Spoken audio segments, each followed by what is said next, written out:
राम राम। जैसा कि मैं पिछले प्रसंग में बता रहा था कि मारीच भी रावण को समझाने का प्रयास करता है, लेकिन रावण की बुद्धि पर तो मां सीता के सौंदर्य का पर्दा पड़ा है, शूर्पणखा की बातों का पर्दा पड़ा हुआ है। अब मारीच सोचता है कि अगर इसकी बात नहीं मानूंगा तो ये मेरा वध कर डालेगा।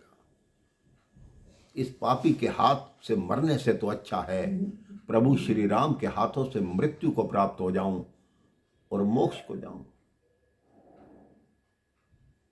मारीच कहता है, अच्छा बताओ रावण, क्या योजना है।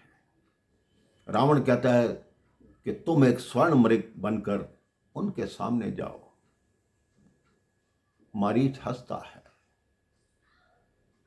वो कहते हैं, हंस किस लिए रहे हो।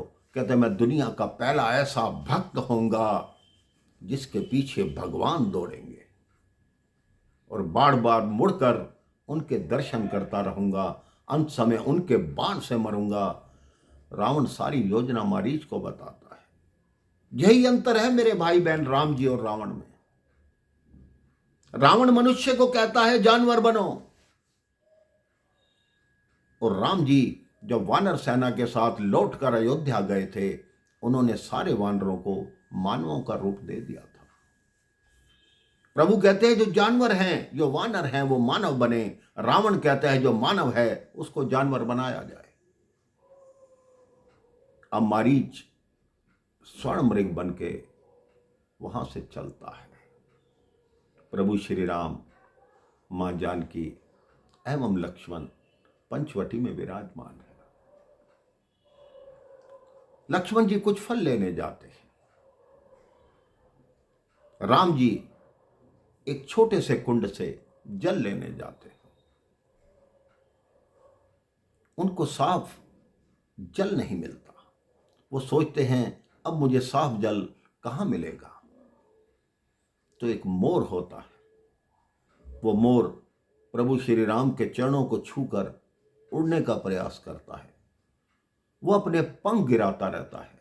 राम जी उसके पंखों के पीछे पीछे चलते हुए एक साफ सरोवर के पास पहुंचते हैं। अगर मोर नाचते हुए पंख गिराता है तो उसे कुछ नहीं होता, लेकिन बिना नाचे अगर मोर पंख गिराता रहेगा तो उसकी मृत्यु हो जाती है, जैसे ही पंख उसके शरीर से अलग हो जाते हैं। राम जी को सरोवर के पास पहुंचाने के पश्चात वो मोर तड़पने लगा। राम जी ने उसे अपनी गोद में लिया कि तुमने मुझे साफ जल दिलाने के लिए इतना त्याग किया।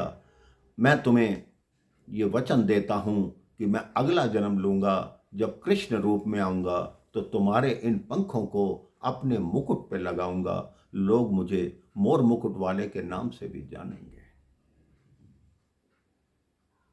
अब राम जी वापस लौटते हैं।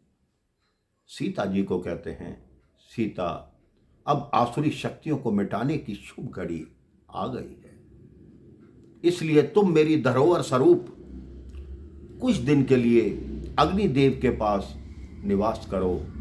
जैसे ही मेरा कार्य समाप्त होगा मैं तुम्हें अपनी धरोहर को अग्निदेव से वापस ले लूंगा।